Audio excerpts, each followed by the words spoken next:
avec la loi d'Ohm pour déterminer la tension. J'ai mis VR pour désigner V12, d'accord? De même que VN pour désigner V20, parce que c'est beaucoup plus parlant.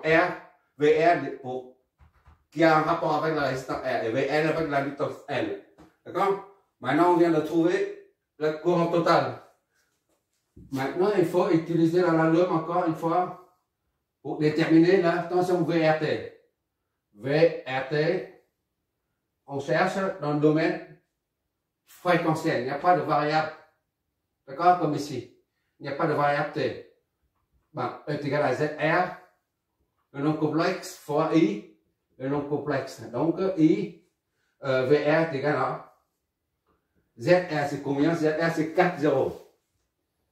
4 et 0. D'accord? Fois I, on vient juste de trouver.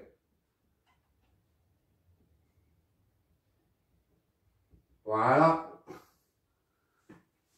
Pour multiplier le nombre complexe sous forme module et phase, on multiplie les amplitudes des modules et on additionne pour les phases, on les additionne. Ce qui fait VR est égal à 4 fois 118, d'accord? Ça c'est le module. Et les phases, 0 plus ça, c'est faire moins. Voilà. Ça donne VR est égal à 4 fois, on va faire avec la calculatrice, comme ça c'est fait.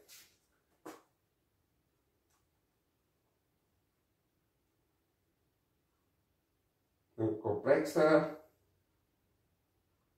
voilà. 4 fois 1, 18.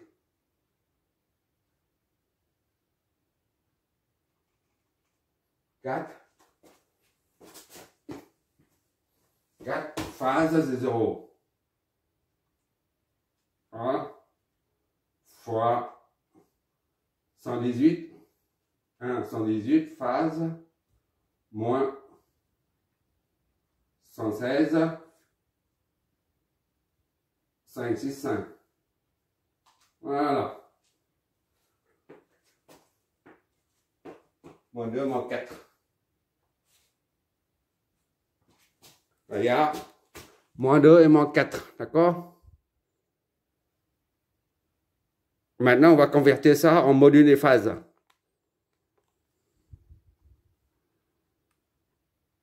Module et phase, qu'est-ce que ça nous donne?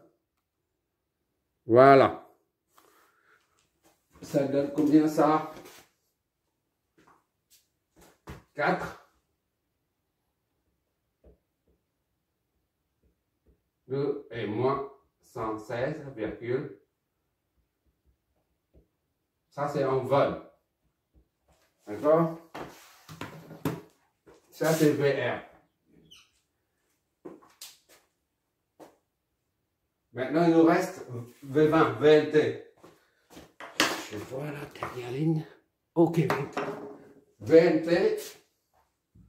Dans le domaine phaseur, VL, il n'y a pas de variable, est égal à X, à Z, 20. Z20, c'est ZL, d'accord? ZL est là, ZL. ZL fois I. ZN, c'est 2,90 fois I. 1, 118 et moins 105. Voilà. On multiplie les modules et on additionne les phases. D'accord? VL et donc est égal à 2 fois. Donc je prends la calculatrice et puis c'est tout. Voilà. Le manger. Maintenant, on va convertir ça en module et phase. Module et phase. Voilà. Module et phase, ça nous donne. Voilà.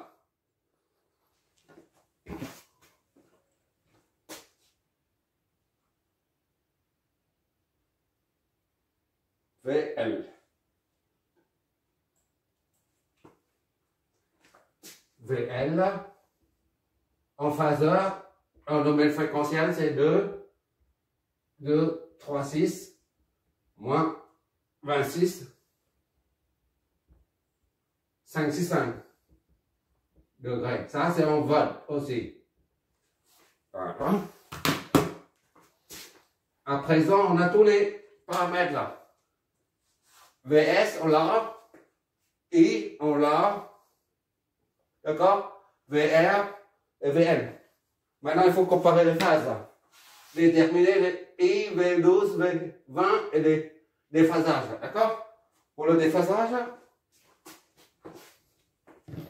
on trace. Grosso modo, la main levée, si tu n'as pas de règle, c'est pas grave. D'accord?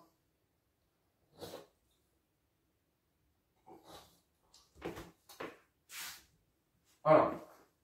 L'angle le plus petit en valeur algébrique, moins 26, c'est plus grand que moins 16. D'accord? Valeur algébrique, moins 116, c'est le plus petit. Donc, VR et I ont le même angle de phase. Moins 116. Ici, c'est moins 90, moins 116. Plus 16. Ici, là, c'est à peu près. À peu près, hein, sinon on prend du temps.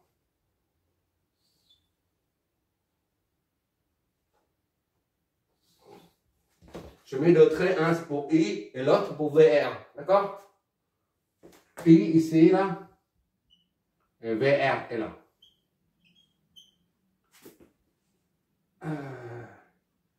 I, c'est 1. 18. Moins 116. 5, 6, 5 degrés. VR, c'est ça. C'est pas à l'échelle, hein, juste un vecteur comme ça, vous voyez. On dessine les deux, en même temps, puisque les deux, ils ont, I et VR, ils ont le même angle de phase. D'accord? C'est la raison pour laquelle je dessine les deux. Moins, ça c'est 4.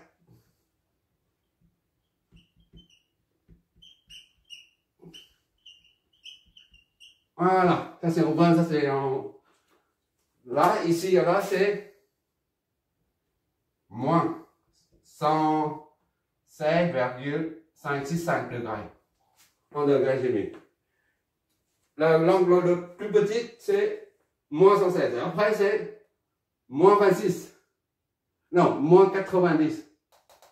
VS, moins 90. D'accord? Qu'est-ce qu'il faut des passages entre V1, 2, bon, on met quand même tout, on va tout mettre comme ça. VS, c'est moins 90. VS, là, 5, moins 90. VS, c'est ici.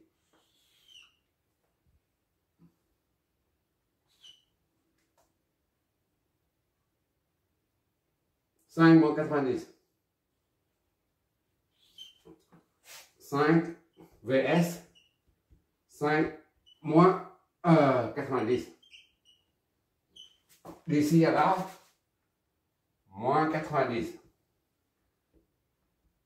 D'accord? Et il y a quoi comme angle? À partir de moins 90, c'est on monte en 26. C'est le Z, on ne dessine pas, d'accord? VS, bon, qu'est-ce qu'il nous reste?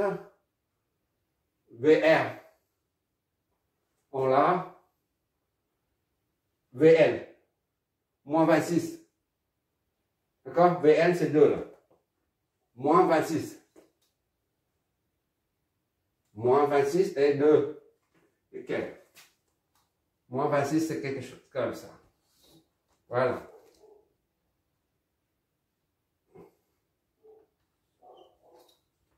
VL.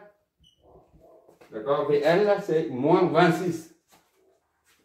D'ici à là, c'est moins 26 degrés. VL, moins 26. Et le module, c'est 2. 2,236. Moins 26. Voilà. On va comparer tout ça, on va dégager une conclusion. On vient ici, là, VL et I. La différence entre VL et I, c'est quoi en fait? Ça, c'est 90 degrés. T'es d'accord? Ça, là. VR, c'est 100. C'est 5, 6, 5.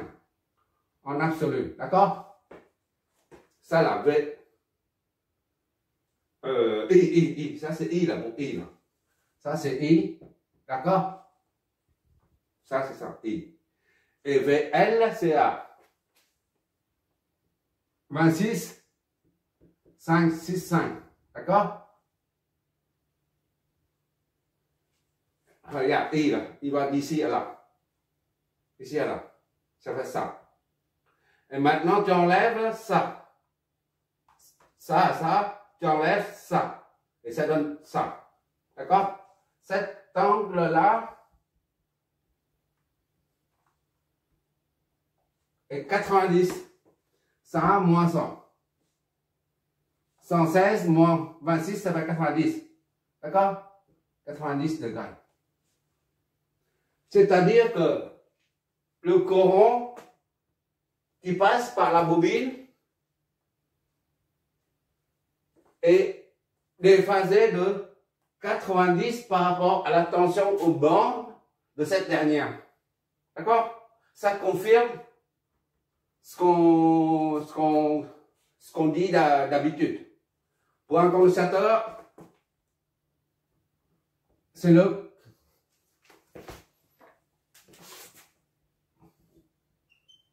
courant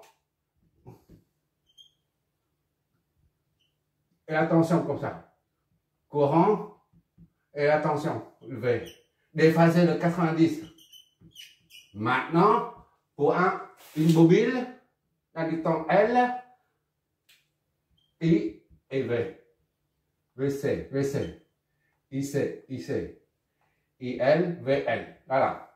Une indiquant L, c'est la tension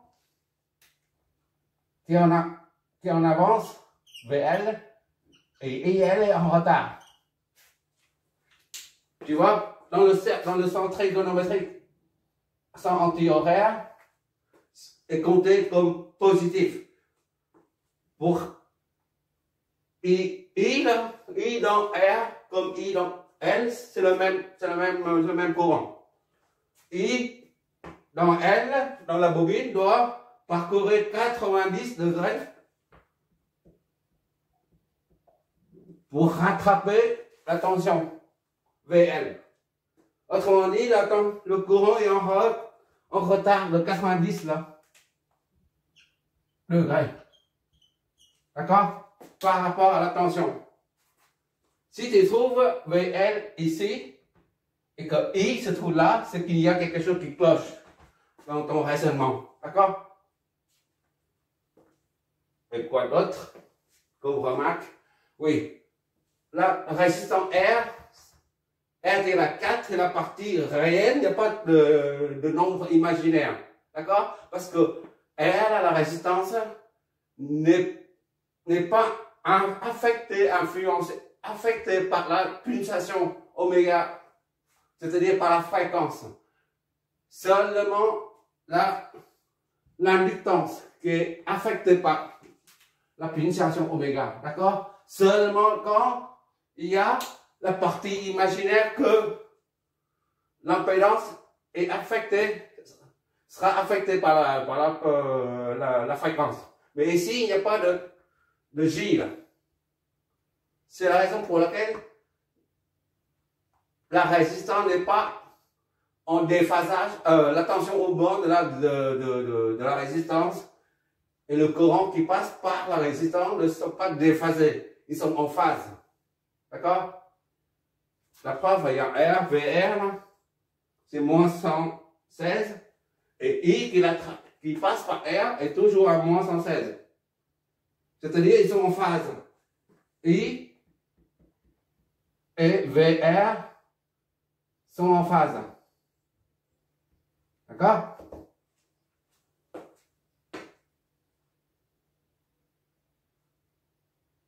Quand un élément quand une impédance, l'impédance c'est un terme général, d'accord? Et quand il s'agit d'une bobine, on dit réactance. Réactance inductive. Et quand il s'agit d'un condensateur, on dit réactance capacitive. Capacitive. Et si on ajoute une résistance, R, R c'est R, il n'y a pas de réactance. Et l'ensemble de tout ça, on appelle l'impédance. C'est un terme général, si tu veux, pour tout englober, pour tout dire en fait. Et quand il n'y a pas de ça, implique l'opérateur J, c'est-à-dire un nombre imaginaire J. Ça signifie présence de I. Idem pour ça. Ça signifie la présence de J. Ici, J est nul. Là, c'est L, J oméga L. Ça va varier avec, ça varie avec la fréquence, la pulsation. Et là, réactance, c'est XC 1 sur J oméga C. Là aussi, ça varie avec la pulsation. D'accord? Dans les deux cas, on a l'opérateur J. Le nombre imaginaire J. Tandis que là, R, il n'y a rien. R, c'est R. Que la partie réelle. Là, c'est imaginaire. Imaginaire. Idem ici. Imaginaire. Tandis que ça, c'est réel. Un nombre réel. Qui n'est pas affecté par la pulsation oméga. C'est-à-dire qui ne dépend pas de la fréquence. C'est la raison pour laquelle le courant qui passe et la tension aux bornes d'une résistance sont toujours en phase. D'accord?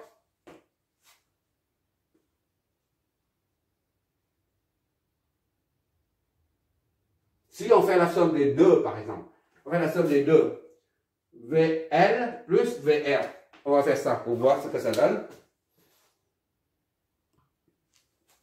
On va vérifier si VL plus VR, le phaseur VL plus le phaseur VR, VL plus VR est égal à le phaseur de la tension de source VS.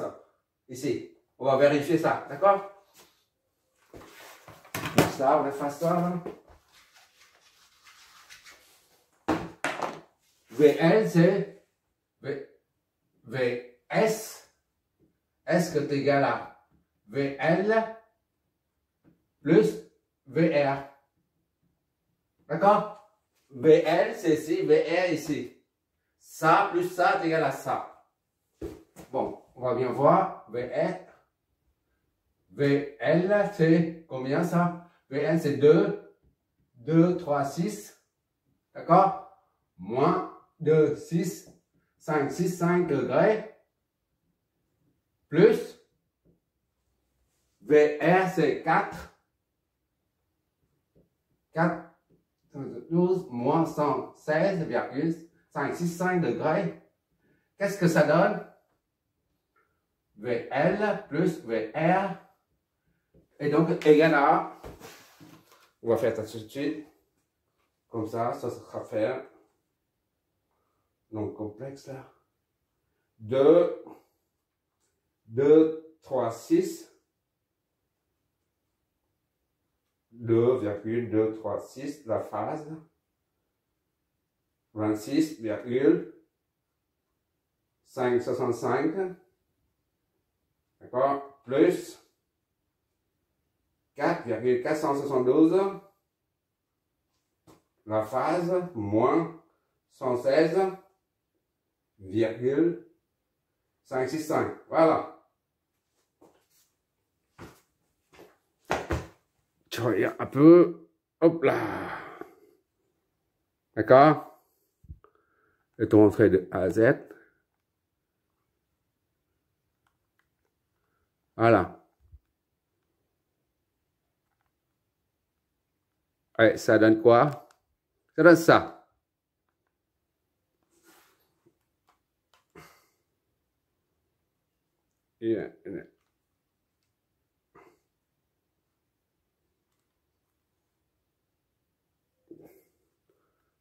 En haut, je saisis l'opération. D'accord? Ça donne le nombre complexe 0 moins 5G. Et après, je convertis en module des phases. Ça donne 5 et moins 90. D'accord? 5 moins 90. C'est-à-dire, on retrouve ici 5 moins 90 ici. Donc, c'est bon. Est égal à VS. Est égal à source. D'accord? On a tout contrôlé. Et maintenant, il suffit de ramener tout ça au domaine temporel. VS, ça donne VS. Maintenant, la variable T, il faut la mettre.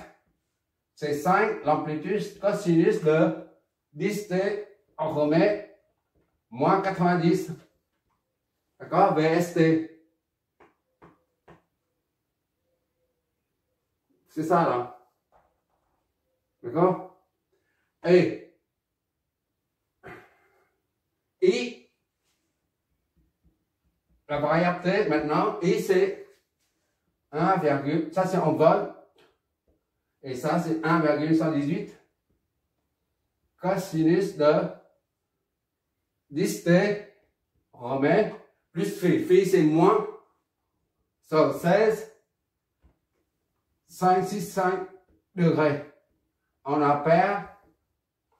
Il va toujours les essayer. Il est trop bas là. Ah oui, c'est bon. Et VR, maintenant, VRT, on ramène au domaine temporel 4,472 cosinus de 10T toujours parce que la pulsation ne change pas. D'accord? Plus la phase. C'est moins. Voilà, vol. Ce sont des vols. Et enfin, VL, T est égal à 236 cosinus de 10T plus la phase. La phase, c'est moins 26,565 degrés. Voilà. Voilà.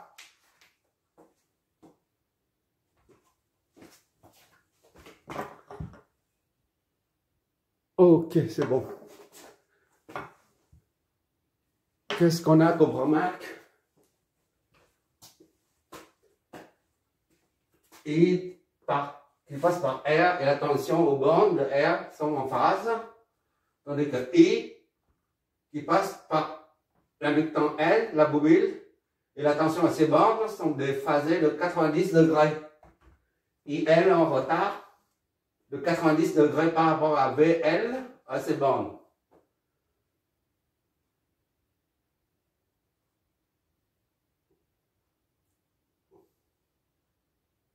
Bon, c'est terminé.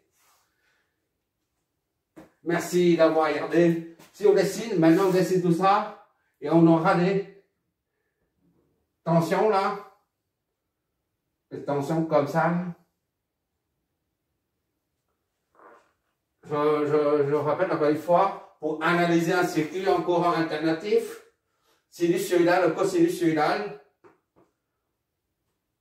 on passe par les phaseurs pour étudier, pour l'analyser en domaine fréquentiel, d'accord? Et pour pouvoir analyser en fréquentiel, il faut convertir tous les paramètres du circuit en paramètres, tous les paramètres temporels en paramètres fréquentiels. Et une fois on a tous les paramètres fréquentiels, on calcule normalement, on applique l'algorithme, mais en se servant des paramètres fréquentiels, d'accord? Pour analyser. Et il faut analyser, on trouve des résultats en fréquentiel, dans le domaine fréquentiel. Et partir de ces résultats, c'est une solution fréquentielle. On trace les grandeurs fréquentielles pour pouvoir comparer, pour pouvoir trouver le déphasage. D'accord? Ça s'appelle le diagramme de Fresnel, je crois. Hein. C'est pas trop Fresnel. Il faut aller sur Internet pour voir Fresnel. Fresnel, voilà. Et une fois le déphasage est trouvé, eh ben on reconvertit les grandeurs fréquentielles en grandeur temporelle. D'accord? Car en fréquentiel, on ne peut pas voir ce qui se passe. Ça, c'est la raison pour laquelle on convertit, on ramène les valeurs fréquentielles au domaine temporel afin de les voir varier. La variation dans le temps. D'accord? Ici, avec les valeurs fréquentielles, il n'y a pas, la notion du temps n'existe pas. Parce qu'on raisonne avec la fréquence. Donc, et ça, ce sont des graphes qui varient, les courbes représentatives qui varient en fonction du temps. Et on voit réellement ce qui se passe, qui se produit en fonction du temps. Tandis que là, on ne voit rien du tout. Mais ça, il est primordial, il est essentiel de raisonner en fréquentiel. Sinon, on ne s'en sort pas. Sinon, on n'est jamais sorti de l'auberge. Pour l'instant, il y a une seule inductance et une seule résistance. Et après, on verra, il y a plusieurs inductances et condensateurs. Alors là, les cosinus, tout ça, ça nous embrouille. Eh bien, c'est pour ça qu'il faut analyser avec des paramètres fréquentiels. Là, ici, jusque là. Le paramètre fréquentiel. Et il faut trouver, on ramène les paramètres fréquentiels au domaine temporel. Voilà. Paramètres fréquentiels, c'est pour analyser et pour comparer, pour trouver les phases, le déphasage. C'est tout. D'accord? Mais une fois analysé, l'analyse et les déphasages sont trouvés, on doit convertir. On doit revenir au mot temporel, au domaine temporel. Merci d'avoir regardé.